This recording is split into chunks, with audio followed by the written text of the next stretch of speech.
International Media TV. Television that listens to you. Hi, I'm Johnnie Burrell. Welcome to the program.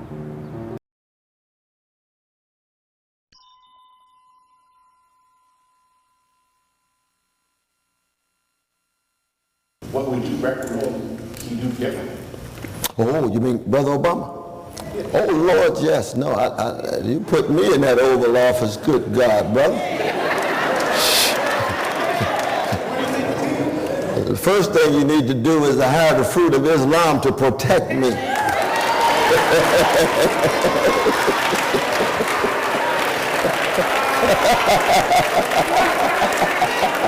Oh, yeah, now I got the Holy Ghost too, don't get me wrong now. I got the whole armor of Ephesians 6, but I'm going to need some protection. No, but the first thing I would do is to tell the truth. I would say there have been crimes committed on Wall Street of market manipulation, insider trading, fraudulent activity, and some of those who committed those crimes are going to jail. How many Wall Street executives went to jail in 2000? Zero. Second thing I'd say is we're going to eliminate child poverty in the next 10 years. It's going to be a priority, and all we need to do is massive transfer of wealth, resources from the military budget to the budget that has to do with health care, quality education, small classes, 2 teachers in every class. Or what I would say is this, because in America we know rich kids get taught, poor kids get tested. We're going to have the poor kids get taught same way the rich kids get taught. How the rich kids get taught? They go to school, they have 14 folk in every class, 2 teachers in every class. They're told they're brilliant, whether they're brilliant or not, every day. You're right. So it's not a mystery. It's a priority. It's a priority. You see? The working people's wages going straight up. Profits cut. Wes, you sound like a dictator. No, I'm just in love with poor and working people.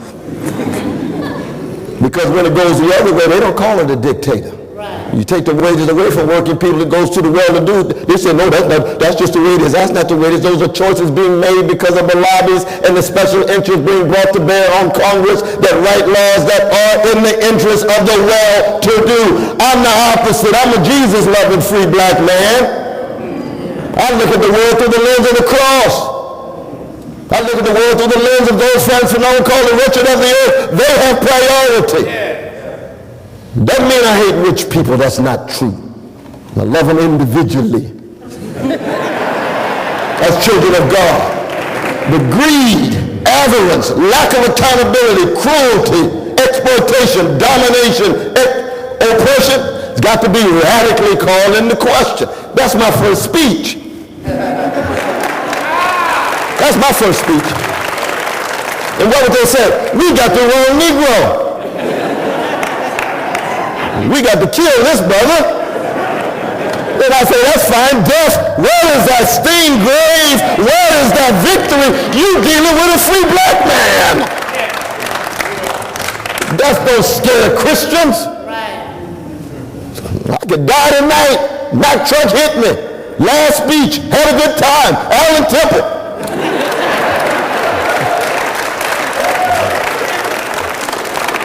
Oh, but to die for God's people. Yeah. To die for poor people, to die for working people.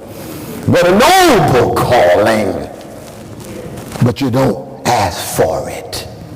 You bear witness until it comes. And whatever legacy, it's a legacy not of you. It's a legacy of what comes through you. You see, I was taught in Sunday school, if the kingdom of God is within you, then everywhere you go, you ought to leave a little heaven behind. It's not about you, it's about what comes through you. You see, that's the love train that Curtis Mayfield sang about when he said, people get ready. That's the caravan of love that the Isley brothers sang about with Christopher Jasper singing the solos. That's Ray giving Ron in the group. You see, that's what the difference would be. Now, I do not expect that of Barack Obama because he's a different brother. You know, he's a neoliberal. The neoliberals believe in financializing, privatizing, and militarizing. So when they see a problem in education, they financialize, get big money from the NGOs and foundations and Gates and company. They privatize and push out public education. Then they militarize it for poor children, so when they go to school, it's like going to the airport. Security, no arts programs. We wonder why they can't play the instruments like Lakeside. There's no instruments to play. We wonder why they can't sing in tune the way Nat King Cole and Carmen McRae and Johnnie Hartman and Luther Vandross can. James Cleveland and Shirley Caesar can. Because they cultivated their artistry. They tried it out over and over and over again. And they hung out with geniuses like Albertina Walker. And Tom Dorsey. Musicians know what I'm talking about. You all know what I'm talking about. The highest levels of standards. Has nothing to do with you. You're allowing the Spirit to work through you to touch other people. Isn't that right? That's it. And that's exactly what you did today. You touched my soul. I want to let you know. Oh, yes. But that's the beginning of an answer, my brother. You see what I mean? That's the beginning of an answer. And you say, well, can politicians do it? Harold Washington tried in Chicago. You see? There are a few. Bernie Sanders tries 3 days a week. Elizabeth Warren tries 1 day a week. Not too many others, because most of them are tied into the legalized bribery and normalized corruption of the U.S. Congress. It's big money, lobbyists, special interests, and it's tough on the White House as well. My dear brother, go right ahead. I'm sorry to go on so long. I promise to be shorter for the next question, but I appreciate that question. No, indeed. Again, I think back of what we were talking in the room about the state of Black Oakland, the gathering. Oakland has always been a very special place. It has a lot to do with Texas and Louisiana. You see, the Negroes who came out of Texas and Louisiana and made their way to the East Bay. That's a very special slice of Negrodom. There's some special Negroes, I'm telling you. And I say that because my mother grew up in Orange, Texas, so I'm really biased in that regard. Even her last name was Irene Bias, too. But so I'm biased for bias in a fundamental way. And I do think that Oakland, going back to its rich history, the trade union movement, of course, there's always, Brother Huey and Bobby and Erica and the others, the Black Panther Party, just courageous, standing up to the police and saying, we will police the police in that way. Brother Bob Avakian right there with him, Revolutionary Communist Party right there with him, and it's beautiful to see the Vanilla brothers and sisters coming together with the Chocolate brothers and sisters for a cause bigger than them. And I think so much of that spirit still resides in Oakland. I was here during the Occupy Oakland. It was one of the strongest Occupy movements in all of the country, and there were some other strong spots as well. So I do have great hope for Oakland. But as we know, it's not going to be measured just in terms of the black faces in high places. It's going to be how strong your social movement is, how much pressure can be brought to bear, you see. Because nowadays, they've got so many black folk who will come in as the public face of the oppression, as long as they get paid enough, you see. And there's a long history of that, but now it's becoming even more and more intense. This is what I mean when I say we live in the age of the sellouts, that people are too eager to sell their souls for a mess of pottage. And it's partly because they reached the conclusion there's no other alternative, so I might as well get mine now. Everybody else is getting theirs. If survival of the slickest, I might as well learn how to be slick. And you say, no, that's not what life is about. If everybody decides to be the slickest and the gangster, we can choose not to be and cut against that grain. And Oakland has a whole host of folk of all colors who cut against that grain. So I think we can learn something against them. But it's true with gentrification, the land grabs, the power grabs, the attempts to reshape city policy with the big real estate developers. Because the permanent government of any city, of course, is always the big business community. Because the mayors come and go. It's the big business folk who are there trying to reshape the city for their own interest, for their own image. And I think a number of our middle class and upper middle class brothers and sisters of all colors can be part of this social movement, part of this progressive matter. It's not a question of being locked into one's class just because one happens to be middle class. Martin Luther King Jr. was a petty bourgeois Negro preacher. Upper middle class. Oh, but he loved so. He loved so. He believed that blood at the cross was not Kool-Aid. It was thick. It transformed him. And like Stokely Carmichael, and like Malcolm X, and like Ella Baker, he had a love affair with poor people. Nothing could turn him into a sellout. That's why even the Black Panther Party would always speak well of Martin. Martin, we disagree with your nonviolence. Martin, don't you realize you're dealing with a white supremacist? But we know you never will sell out. And that's why we Christians love a Muslim like Malcolm X. We may not follow the Quran, but we know that Malcolm X would never sell people out. Never sell black people out. It was rooted in that rich prophetic Muslim tradition. And that's true across the board. They said the same thing about John Coltrane. They said the same thing about Curtis Mayfield. They said the same thing about so many of the great artists. Even Miles Davis, he could be as mean as he wanted to be, but that Negro was not going to sell out. It's true. That's it. That's crucial. We're at a point now where we just want folk with some ounce of integrity. Tell people the truth, bear witness, deal with consequences, and pass it on to the younger generation. That's what we need. So I do have hope for Oakland, though, brother. And I know you right here in Oakland too? Oh yeah, you part of it. Oh yeah. Then I really know Oakland got some potential. Absolutely there, brother. What is it about us that we are afraid to embrace power? And the same type of power that we fight that can enable us is the same power that we suffer from in Richmond, as we suffer from in Oakland, as we suffer from in East Palo Alto.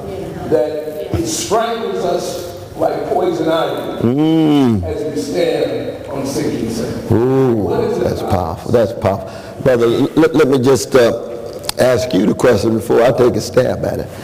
How would you, with your eloquent self and profound self, answer your own question? I'm interested in your answer because I'm talking to everybody's not sleepwalking. Yes. Well, I think that's a crucial part of it. But also, I think the costs are quite high when you use power on behalf of black people and poor people. It's a major cost. You see what I mean? I mean, the FBI ain't no joke. I know you're right. Ain't no joke. The powers that be ain't no joke. So we do have to acknowledge the context that's in place for those who choose to go another way. You see. On the other hand, oftentimes we black people, we think too little of ourselves, and therefore we accept too little. And all we want is symbolic victory.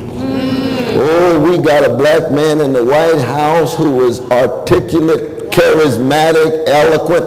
Barack Obama is a brilliant black man. He's a charismatic black man. There's no doubt about that. But if you believe the white supremacist hype that says somehow that's abnormal. I grew up with brilliant Negroes. I'm not surprised.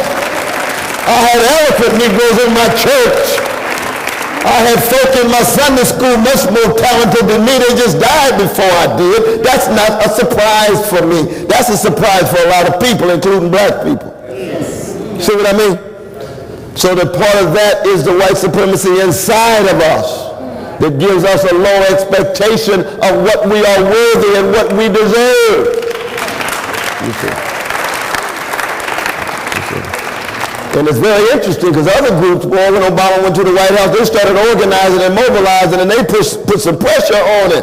Yeah. And he did some things he hadn't planned on doing. That's true.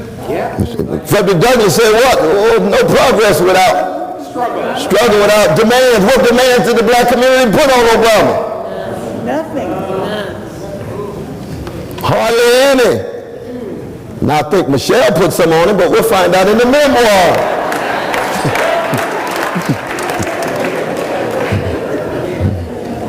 But we do want to pray for his family, though. But I'm going to bring serious critique to bear on his imperial policies and on his pro-corporate policy. Yes, and I think the boycott is a very important weapon. I think on the other side, we have to always affirm those courageous artists who are building on the Nina Simones, the way Erykah Badu is.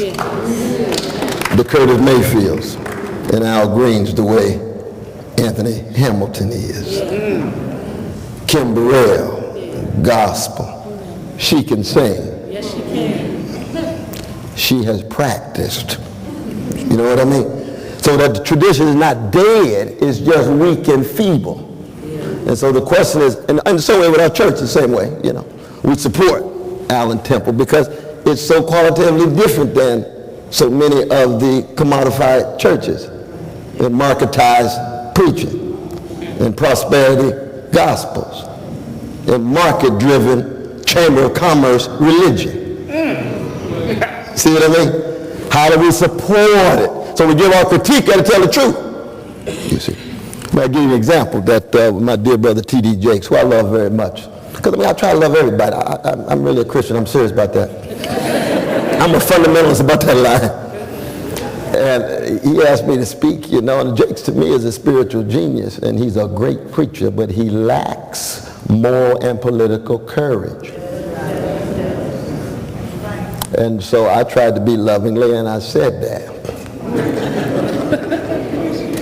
And everybody said, dang, somebody critical of Jakes. Jakes is Hollywood. Jakes is so-and-so. Jakes is a child of God like everybody else who deserves accountability. You all see me doing something I ought not do, and I told you I got gangster proclivities now. I need to be accountable. But if that's true for me, it's true for all of us, including the artists. So we got to tell the truth about the artists who are manipulating, driven by the spinsters and the agents, tied into the oligarchs. And you know, the same oligarchs control recording, video, performance, and radio with the payola. So we can't get the rich music that I got in the 60s.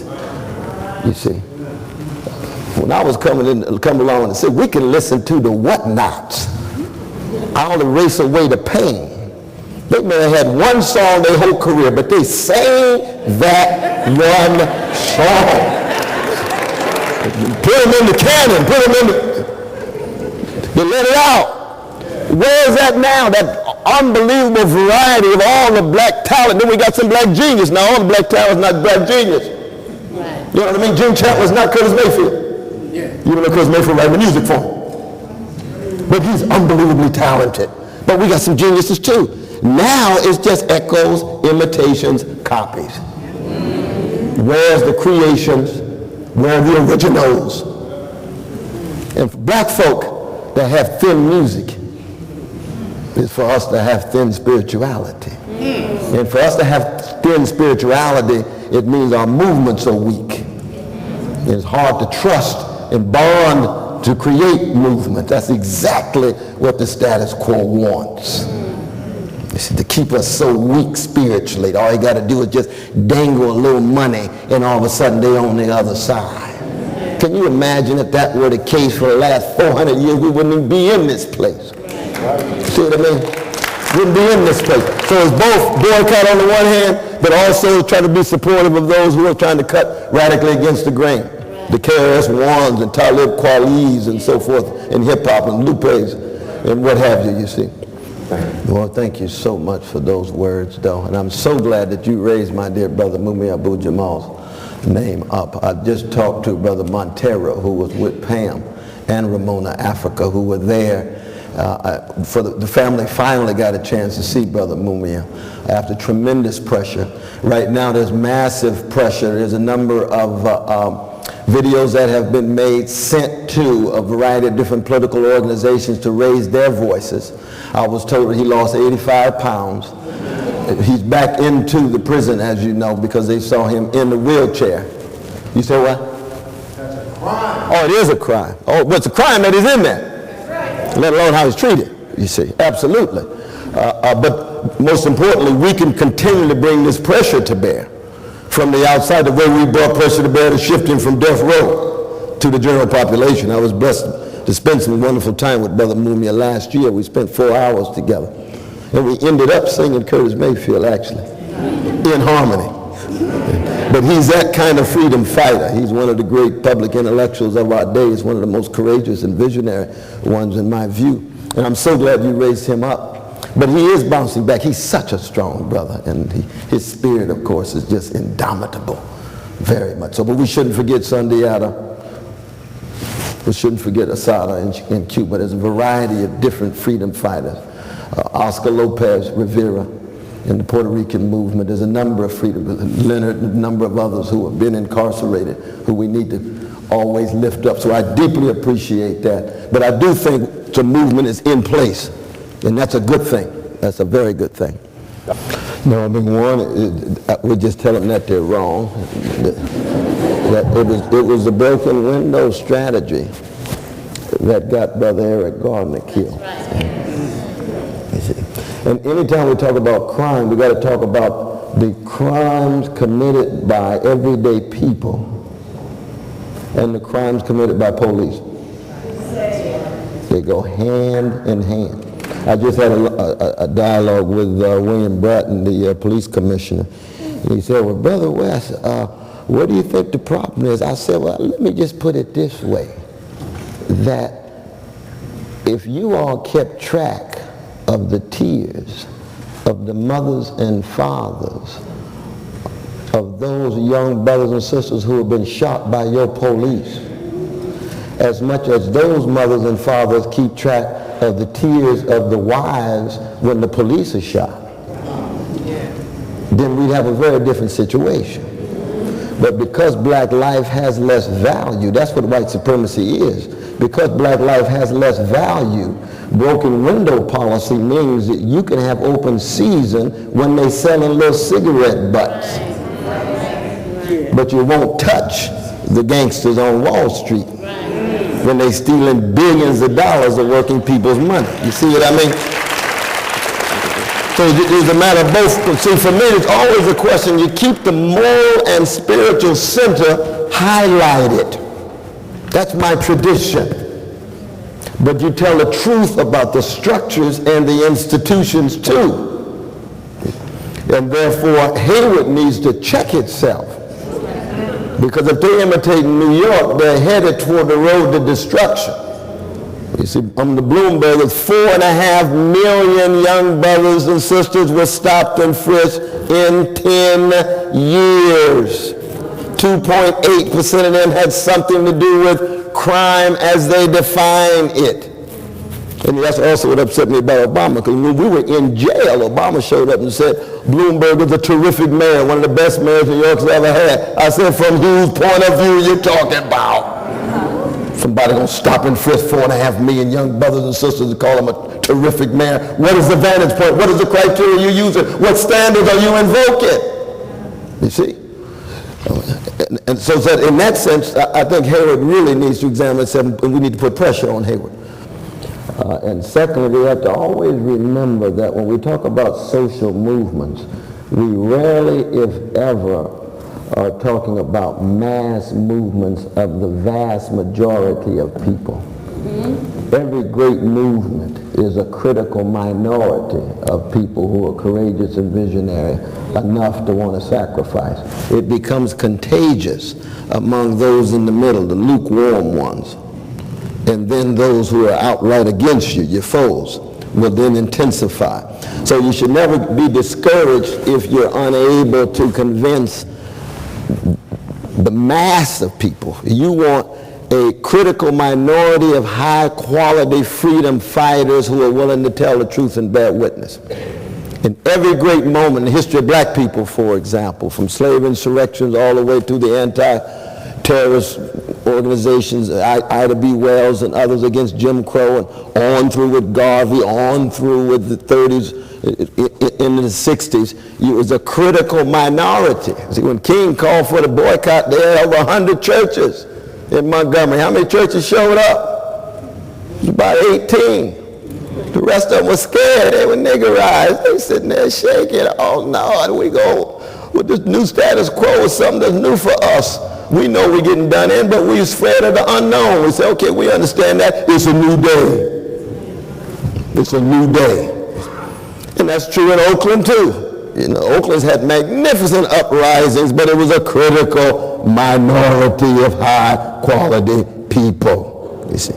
Even Samuel Merritt University and all of its challenges and wonderfulness, in the end, those nurses and therapists who decide to be long-distance runners, decade after decade after decade, it will be high-quality persons as a critical minority. And by the critical minority, I'm not talking about skin pigmentation, I'm talking about morality and spirituality, you see. And so when you see some of the folks just going home and so forth, you say, well, you know, it's going to affect you, but we're going to expand with the high-quality ones. So that sooner or later, you're going to have to make a choice that you think you don't have to make now. Yeah. Because there's a state of emergency raging in black and poor communities. There's a sense of urgency, and we are going to speak to it. But I salute the work that you're doing, and you're so right that a soundtrack is in the making. And that's a beautiful, beautiful thing. But so much of that is over against the corporate powers in the music industry that's left.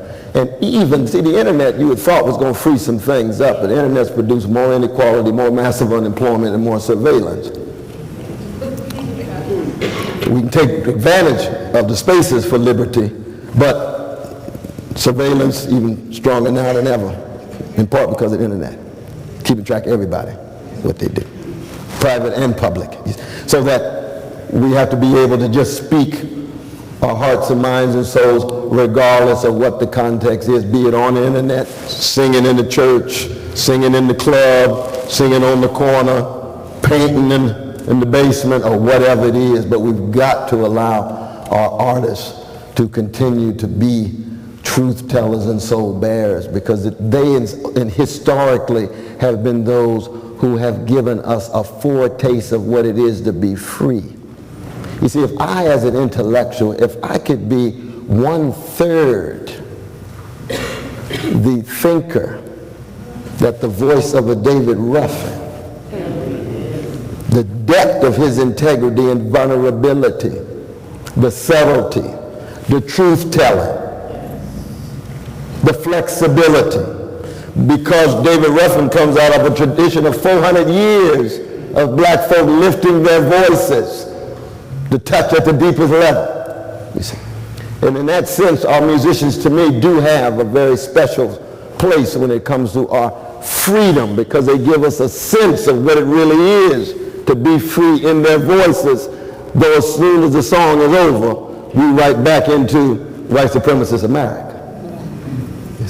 Just like the choir. When you sing those songs with the souls being expressed, we can enter that world. August Wilson used to say, when black people perform, we authorize an alternative reality vis-a-vis the oppressive reality we find ourselves. And if we can participate in that alternative reality, we are empowered to fight against the domination in the world in which we confront ourselves. That's why when we down and out, we turn to Luther, turn to Anita. It's based on your generation. I know the older folk might still be turning to Count Basie. That's all right. Turn to Duke. That's all right. But you experience a power and an unbelievable freedom against the odds in those voices. Now, even the singers themselves, once they sing the song, they're still human beings. So when Miles blows Kind of Blue, he take you into a whole different world. As soon as he put the horn down, you keep a distance from that Negro. If he can be me, Cicely Tyson told us so. That's a mean Negro. He's a genius. His music comes out of the highest level of one of the greatest of all traditions, if not the greatest tradition in the modern world, which is the music produced by black people. You see, that's part of our freedom struggle. It's not just entertainment at that point. Yeah, I mean, I think I would say exactly the same thing. I would say that strong conversations can produce breakthroughs, but in addition to the conversations, you tell our white sisters, you can learn something from me as a black sister, immersed in the culture, in love with the children. That you come into this community, just like when I come in your community, I got to learn a whole lot of stuff in order to survive. You come in this community, you got to learn some stuff from us to learn how to survive. Now, there's going to be some white sisters who say, yeah, we ready for that, we embrace that, let's work it out together. On the other hand, there's going to be some who say, no, but then the arrogance sets in, and that's true for any person who's arrogant and too much hubris, they're not going to allow for a breakthrough to come through. But that's those strong conversations and the embrace of those who are willing to forge. And I know there's a towering brother in this community named Dr. Wade Noble. Yes. I would tell some of the white sisters, just check out his institute and learn the rich history of the psychological formation of this great black people who've been taught to hate themselves, and yet they still dish out love at their best. But those kind of folk who've been at it for so long have a whole lot to offer. And that would be two of the things that I would say. Definitely. Now, I do believe that what I call militant tenderness and subversive sweetness and radical gentleness is hand in hand with being a freedom fighter. But I understand there are a lot of different kinds of freedom fighters. Some freedom fighters are less likely to be deploying tenderness and gentleness sometimes. And I believe, like Duke Ellington's band, everybody left their voice, and none of the voices are the same. So they look, Brother West, how you got this tenderness and sweetness and I don't? That's all right. Everybody ain't got to be like me. Everybody don't have to be like you. We still loving the children. We're in different lanes in that regard. Nobody got to be the same all the time. You know what I mean? And so what does that mean? It means then that your strengths, tested over time, still standing tall, continue your witness. You have some comrades who have their own way of going about it that might be different than yours. In certain instances, they will be able to speak the truth in their way. In other contexts, you speak the truth in your way. Y'all still comrades. You're still on the love train. But everybody don't have to be in the same car. See what I mean? Again, we learn that from our musicians. You see, if Otis Redding trying to sound like Eddie Kendricks, we got a problem. But Otis can be as tender as Eddie Kendricks. Not just try a little tenderness. I'm talking about the tenderness in his songs. And he can be rough and funky, given his genius in other songs. But he knows which songs to sing. He knows which songs to sing. He ain't gonna sing the same songs as Smokey Robinson, because Smokey got his own little range. It ain't deeper than Otis, it's just different. They understand that. That allows for the cacophony of voices that has variety and diversity and heterogeneity, because when you lift voices and not echoes, everybody's going to sound a little different. And that's very important. But I salute you in the work that you're doing now. Well, did you say you were from Hayward too? I'm from Houston. Were you from Oakland? Yes. Yeah. I'm currently a teacher in Hayward, but up until very recently, December. Oh, God bless you. I was working in Oakland. Yes. I did find mine to be one of the few voices who would say it, whether it sounded nice or not. Yeah. I'm not saying mine is the right way. No, I'm saying yours is the right way. There's just a variety of right ways if they have what you have, which is this commitment to integrity, honesty, and decency. That's the bottom line. That's what brings you all together. It brings all of us together at our best. You know? I had a statement that when it's a blessing and an honor to be in your presence. I'm the one blessed to be in your presence, my sister. Being in and out of Oakland, I see that Coliseum City and these 3 stadiums they're building and the Oakland Project, all those things are being cultivated for people who can afford $28 glasses of beer. They're not being cultivated for our children. Yes, yes. The sister who's the teacher, the STEM program has been, say, in San Jose for 28 years. Wow. It's only been in our school system for the last 3 years. But they can cultivate these kinds of things for the corporations. Why can't they cultivate, and why are they not going to build any more low-income houses in Oakland? Yeah, that's the warped priorities that we were talking about. Not just of Oakland, but of cities all across the American empire. Absolutely. And it's a blessing and honor just to hear you tell us and give us options and the truth and different ways of looking at things and how to attach these things and attract these things and attract people to help us deal with these big corporations. Because even West Oakland, in West Oakland, there are a lot of black churches, but the people who live in West Oakland are white. Yeah. I mean, I love white people like anybody other people, but the churches are black. Yeah. People are not. Emeryville. That's going to build a big shopping center. We couldn't afford to shop in that shopping center when we lived there. Now we're not there no more. DreamWorks. That's Emeryville. We can't even get our kids a tour through DreamWorks. Lord. Some things have to change. Oh, no, but that's what Samuel Merritt University, Allen Temple Baptist Church say. No matter how overwhelming it looks, we coming together because we doing something that's right and moral and just. We don't care how impossible it looks. Because some of us been reaching for the impossible for a long time. 18 years, For a long time.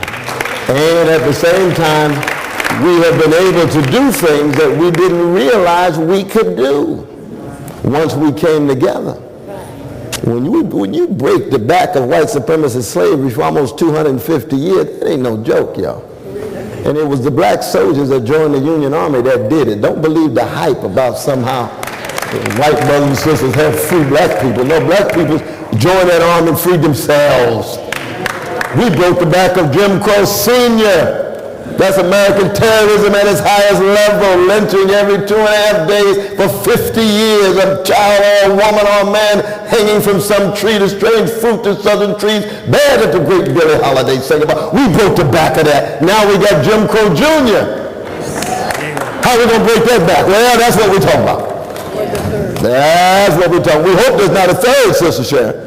Jim Crow the third, Jim Crow the fourth. Oh, Lord have mercy. I'll be long gone, but I'm going down swinging like Ella Fitzgerald and Muhammad Ali and Mumi Abu-Jamal and Edgar Hayes and a whole host of folk in the name of Jesus and love supreme of John Coltrane. Oh, Lord.